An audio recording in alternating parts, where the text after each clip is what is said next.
चीन से 1962 की जंग में भारत का साथ देने अमेरिका नहीं आता तब क्या होता? जी हाँ, इसी सवाल का जवाब ढूंढती आज की ये खास प्रस्तुति। 1962 के चीनी हमले में चीनी सेना संख्या में भारतीय सेना से न सिर्फ दुगनी थी, बल्कि उनके पास बेहतर हथियार थे और वो लड़ाई के लिए पूरी तरह से तैयार थे। उनके पास रसद की भी कोई कमी नहीं थी। सबसे बढ़कर उनका नेतृत्व अनुभवी था और उनको 10 साल पहले कोरिया में लड़ने का अच्छा अनुभव मिल चुका था। भारत को पहला झटका वालोंग में लगा। इसके बाद से लापास भी भारत के हाथ से जाता रहा। इस पूरे इलाके में भारत के 10 से 12 हजार सैनिक चीन के 18 से 20 हजार सैनिकों का सामना कर रहे थे। उनके पास प्रथम विश्व युद्ध के जमाने की ली इनफील्ड राइफलें थी। अमेरिका से भेजी गई ऑटोमेटिक राइफलें उनके पास पहुंच तो गई थी, लेकिन अभी तक उन्हें पैकिंग कैरेट से भी नहीं निकाला गया था। दूसरी बात, सैनिकों को अभी ली एनफील्ड राइफल को चलाने का प्रशिक्षण भी नहीं दिया गया था। सेलाग के बाद चीनी बोमडीला शहर की तरफ बढ़ गए थे। कुल मिलाकर भारत का 32,000 वर्ग मील इलाका चीन के नियंत्रण में आ गया था। नेविल मैक्सवेल ने अपनी किताब इंडियाज चाइना वॉर में लिखते हैं, हालात इतने बिगड़ गए थे कि भारतीय कमांडर बीजी कॉल ने नेहरू से कहा था कि कुछ विदेशी सेनाओं को भारत की मदद के लिए आमंत्रित करना चाहिए ताकि चीन पर जवाबी कार्रवाई की जा सके। उस समय भारत में अमेरिकी राजदूत जेके गॉलब्रेथ ने अपनी आत्मकथा a life in our times में लिखा है, हर स्तर पर भारतीय सदमे की हालत में थे। पूरे भारत में इंडियन एयरलाइंस की उड़ानें रद्द कर दी गई थी ताकि उन विमानों का इस्तेमाल सैन्य शक्ति में किया जा सके। न सिर्फ असम बल्कि बंगाल और यहां तक कि कोलकाता पर भी खतरे के बादल मंडरा रहे थे।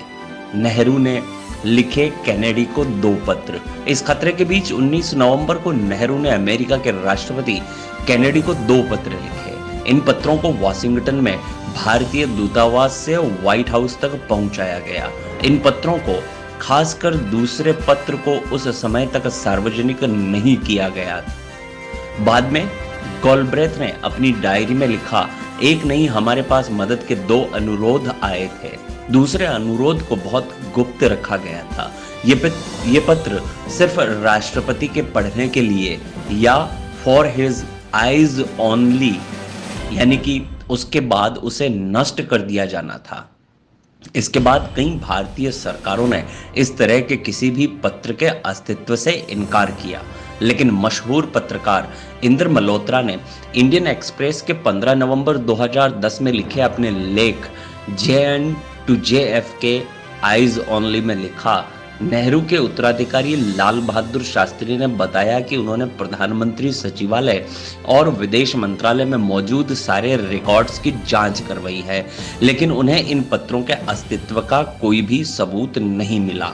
लेकिन अमेरिकी विदेश मंत्रालय के अभिलेखागार ने इन पत्रों के अस्तित्व को तो स्वीकार किया, लेकिन इसमें लिखा क्या था इसको गुप्त रखा। लेकिन वर्ष 2010 में John F Kennedy presidential library and museum में इन पत्रों को सार्वजनिक कर दिया गया। मंत्रियों तक को नहीं थी इस पत्र की हवा। इस पत्र में नेहरू ने लिखा, चीनियों ने नेफा के बहुत बड़े हिस्से पर कब्जा कर लिया है और वो कश्मीर में, लद्दाख में चुशाल पर भी कब्जा करने वाले हैं। इसके बाद नेहरू ने लिखा, भारत को चीन के हमले से निपटने के लिए यातायात और युद्धक विमानों की जरूरत है। नेहरू ने इस पत्र का अंत यह कहते हुए किया कि वो इसी तरह का पत्र ब्रिटेन के प्रधानमंत्री हारोल्ड मैकमिलन को भी भेज रहे हैं। अभी व्हाइट हाउस को यह पत्र मिला ही था कि गॉलब्रेथ ने एक टॉप सीक्रेट टेलीग्राम अमेरिकी राष्ट्रपति, विदेश मंत्री और रक्षा मंत्री को भेजा। इसमें लिखा था, मुझे गुप्त रूप से पता चला है कि नेहरू आपको एक और पत्र भेजने वाले हैं। इसके बारे में उनके मंत्रियों तक को नहीं बताया गया है। अमेरिका में भारत के राजदूत बीके नेहरू ने 19 नवंबर को खुद अपने हाथों से वो पत्र राष्ट्रपति केनेडी तक पहुंचाया। 12 स्क्वाड्रन विमानों की मांग। इस पत्र में नेहरू ने लिखा, आपको पहला संदेश भेजने के कुछ घंटों के अंदर नेफा में हालात और बिगड़ गए हैं। पूरी ब्रह्मपुत्र घाटी पर गंभीर खतरा पैदा हो गया है। अगर तुरंत कुछ नहीं किया गया तो पूरा असम, त्रिपुरा, मणिपुर और नागालैंड चीन के हाथ पड़ जाएगा। इसके बाद नेहरू ने स्पष्ट मांग करते हुए लिखा, हमें कम से कम युद्धक विमानों में 12 स्क्वाड्रन चाहिए। शुरू में जब तक हमारे पायलट इन्हें चलाने का प्रशिक्षण नहीं ले लेते, अमेरिकी पायलटों को इन्हें चलाना होगा। अमेरिकी पायलटों का इस्तेमाल भारतीय शहरों और ठिकानों की सुरक्षा के लिए किया जाएगा, लेकिन तिब्बत के अंदर हवाई हमले भारतीय वायुसेना अकेली करेगी। इसके लिए हमें B-47 बम वर्षकों की 2 स्क्वाड्रन्स की भी जरूरत होगी। नेहरू ने केनेडी को आश्वस्त किया कि इन हथियारों का इस्तेमाल सिर्फ चीन के खिलाफ होगा और इन्हें पाकिस्तान के खिलाफ कभी इस्तेमाल नहीं किया जाएगा।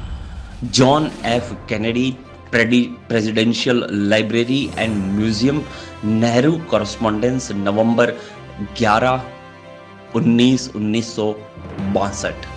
राजदूत वीके नेहरू भी नेहरू के पत्र से हुए शर्मिंदा। दूसरे पत्र में नेहरू ने केनेडी से वास्तव में 350 युद्धक विमानों की मांग की थी। इनको चलाने के लिए कम से कम 10,000 सपोर्ट स्टाफ की जरूरत थी। डेनिस कुक अपनी किताब India and the United States estranged democracies में लिखते हैं, अमेरिका में भारतीय राजदूत बीके नेहरू प्रधानमंत्री नेहरू के इस पत्र से इतने स्तब्ध रह गए कि उन्होंने अपने स्टाफ के किसी सदस्य को नहीं दिखाया और इसे अपनी मेज की ड्रॉर में रखा। बाद में उन्होंने एक इतिहासकार को बताया कि नेहरू ने मनोवैज्ञानिक रूप से बहुत दबाव में आने के बाद ही ये दोनों पत्र लिखे होंगे। बाद में बीके नेहरू ने अपनी आत्मकथा नाइस गाइज फिनिश सेकेंड में लिखा, पहला पत्र ही हमारी गुटनिरपेक्ष की नीति के खिलाफ था। दूसरा पत्र तो इतना दयनीय था कि इसे पढ़कर बहुत मुश्किल से मैं अपनी शर्म और दुख पर नियंत्रण कर पाया। दिल्ली में निराशा का माहौल। उधर दिल्ली में रूजवेल्ट हाउस में राजदूत गॉलब्रेथ ने अपनी डायरी के 20 नवंबर 1962 के पन्ने पर लिखा, आज का दिन दिल्ली में सबसे बड़े भय का दिन था। पहली बार मैंने लोगों का हौसला टूटते हुए देखा। मैंने व्हाइट हाउस को लिखा, तुरंत हथियारों की खेप और 12 C-130 विमान भेजिए, साथ ही 7वें बेड़े को बंगाल की खाड़ी की तरफ रवाना करिए। भारतीयों ने अमेरिकी नौसेना की किसी भी तरह की मदद नहीं मांगी थी, लेकिन गॉलब्रेथ ने सोचा कि बंगाल की खाड़ी में 7वें बेड़े की उपस्थिति से चीन को साफ संदेश जाएगा कि अमेरिका भारत के साथ इस संकट में खड़ा हुआ है। केनेडी ने गॉलब्रेथ की यह सलाह तुरंत मान ली और पैसिफिक फ्लीट के होनोलुलु स्थित मुख्यालय से कहा गया कि 7वें बेड़े को तुरंत भेजा जाए। आदेश मिलते ही USS किटी हॉक को बंगाल की खाड़ी के लिए रवाना कर दिया गया। केनेडी का दूत दिल्ली पहुंचा। नेहरू ने दोनों पत्रों का जवाब देते हुए केनेडी ने भारत की जरूरतों का जायजा लेने के लिए तुरंत एवरेल हैरीमेल के नेतृत्व में एक उच्च स्तरीय दल दिल्ली भेजा। आनन फानन में अमेरिकी वायुसेना के KC-135 विमान को एंड्रयूज हवाई ठिकाने से रवाना किया गया। तुर्की में कुछ देर ईंधन के लिए रुकने के बाद हैरीमैन और उनके साथ केनेडी प्रशासन के 2 दर्जन अधिकारी 18 घंटे की उड़ान के बाद 22 नवंबर की शाम 6 बजे दिल्ली पहुंचे। गॉलब्रेथ उन सबको सीधे हवाई अड्डे से नेहरू के निवास स्थान ले गए, लेकिन इससे पहले ही 21 नवंबर की सुबह शांति चोरी छुपे आई। क्योंकि 20 नवंबर की रात चीन ने एक तरफा युद्ध विराम की घोषणा कर दी। यही नहीं, चीन ने यह भी ऐलान किया कि उसकी सेनाएं 7 नवंबर 1962 को वास्तविक नियंत्रण रेखा की जो स्थिति थी उससे 20 किलोमीटर पीछे चली जाएंगी। अमेरिकी हस्तक्षेप के डर से युद्ध विराम। सवाल उठता है कि माओ ने युद्ध विराम करने नेफा से पीछे हटने का फैसला क्यों लिया। ब्रूस राइडेल अपनी किताब JFK's forgotten crisis Tibet, the CIA and the sino Indian war में लिखते हैं, माओ के इस फैसले के पीछे कई लॉजिस्टिकल कारण थे। ठंड का मौसम शुरू होने वाला था। तिब्बत और हिमालय में चीन की सेना को अपनी रसद भेजना बरकरार रखने में मुश्किलें आने लगी थी। चीन के सामने सिलीगुड़ी नेक को तोड़कर असम में घुसने का लुभावना विकल्प था। ऐसा करके वो पूर्वी पाकिस्तान की सीमा से सटे इलाके में पहुंच सकते थे, लेकिन माओ ने सोचा होगा कि ऐसा कर वो कैनेडी को भारत की तरफ से हस्तक्षेप करने के लिए मजबूर कर देंगे। जिस तरह से अमेरिकी वायुसेना और ब्रिटेन की रॉयल एयरफोर्स भारत को सहायता सामग्री पहुंचा रहे थे, उससे ये साफ हो गया था कि अमेरिका और ब्रिटेन भारत को सिर्फ नैतिक समर्थन ही नहीं, सैनिक सहायता भी दे रहे थे।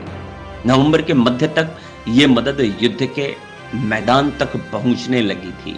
नवंबर खत्म होते होते माओ को अंदाजा हो गया था कि भारत इस लड़ाई में अकेले नहीं है और जितनी लंबी लड़ाई चलेगी उतनी ही मात्रा में अमेरिकी और ब्रिटिश हथियार भी भारत पहुंचेंगे।